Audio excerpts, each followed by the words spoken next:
Nexus is the first game in VR for Assassin's Creed. So it's the first time that you can play Assassin's Creed in first person.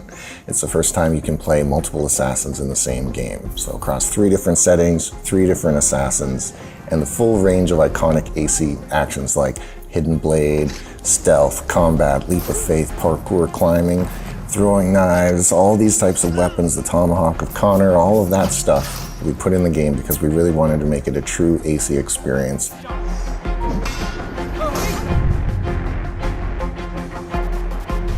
Parkour is obviously one of the iconic AC actions that we think players are going to be really excited to do in Nexus. Running across the rooftops in large open urban areas is something that really is so fundamental to the brand that I didn't feel like we could compromise on it. So the team has done some amazing technical wizardry to allow the player to basically approach all these maps from 360 degrees. You can see it, you can climb it, you can parkour it. So from Venice to Greece to Boston and even new areas like Newport for Connor, they're all what we call open map environments. The player can traverse on the ground, scale the walls, climb the rooftops. VR allows you to perceive depth in the environment beyond, when you play on a TV screen, on a normal screen.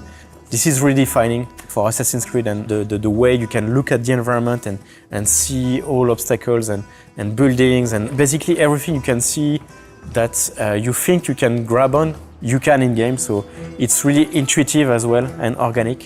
When you look at the world in Nexus, you see basically handholds, 90-degree surfaces that you can grab. So you're actually using your hands, you're pulling yourself up the side of the building. There's flinging, so you can actually throw yourself up sideways, even backwards, like across a street, which is really cool to do. There's sort of feet-to-feet jumps where you're landing and you keep going. Then there's feet-to-grab jumps, so you jump, you have to grab, mantle, and keep going. Or there's, these swing bars. You're sprinting, you're parkouring, you grab the swing bar, you do this gesture, just like you would in real life, which is what VR is all about, right? Trying to simulate the actual experience, and then you keep going in that flow.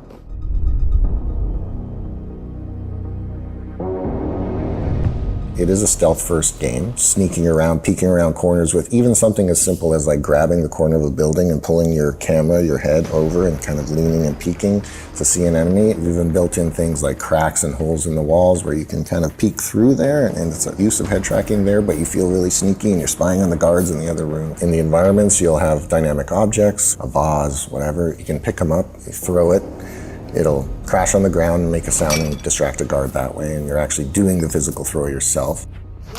One of the features that we've had that we've always been really excited about is the whistling feature. So you do this with the gesture, you make a ring with your hands and you bring it to your mouth area, we're tracking your hand position, and you hear the assassin whistle, and that will call the guard over and you can stab them in the bush and pull them in or whatever it is that you want to do.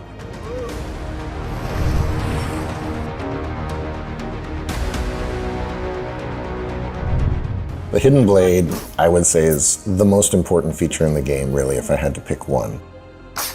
You pull the top trigger on the controller and you flick your wrist open and the blade comes out. Everybody who tried it, it was always their favorite thing in the game. As we know, Connor and Ezio both have dual hidden blades, so we featured that in the game. But what is really neat about Nexus is this is the first time that players will get to play Cassandra with her hidden blade. And she has just the one blade because we want to, be true to the story, true to the canon, true to the character. Well, there's obviously combat and you can try and fight your way out of situations. It's really motion control, so you slash your sword, you move yourself forward and back, and you can dodge a bit on the side. It's really blocking, attacking, and what we call opportunity windows. So when you block, an enemy will come and swing their weapon at you, and you need to physically put your sword or tomahawk in the way of it and block just like you would imagine it happening in real life. Then you'll stagger them and create this opportunity window that you can then follow up with strikes and do more damage. We want to create this sense of fighting like a master assassin, but it's going to take time to learn it because you're actually doing your physical gestures and having to time things. They all have a primary weapon. Connor has the tomahawk, Ezio and Cassandra both have a sword. They all have some kind of ranged weapon. Connor and Cassandra both have bows, and Ezio has a one-handed crossbow.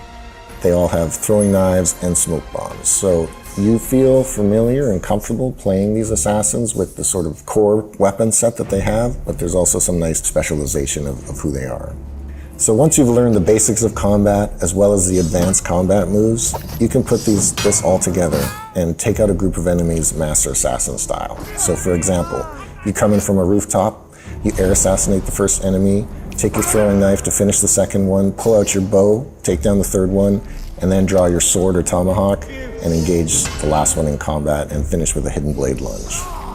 Another iconic AC experience is, of course, air assassination, right? It's really thrilling to do in VR and in first person. So there's even some additional nuances that are part of it. So for example, if you're sprinting, your air assassination distance will be increased. So you can sprint to the edge of a rooftop, hit the button and fly further and have even a more dramatic long jump kind of kill. Even using the bow as you jump into the air assassination, that slow-mo that we turn on can give you enough time to fire an arrow in midair like a badass Master Assassin.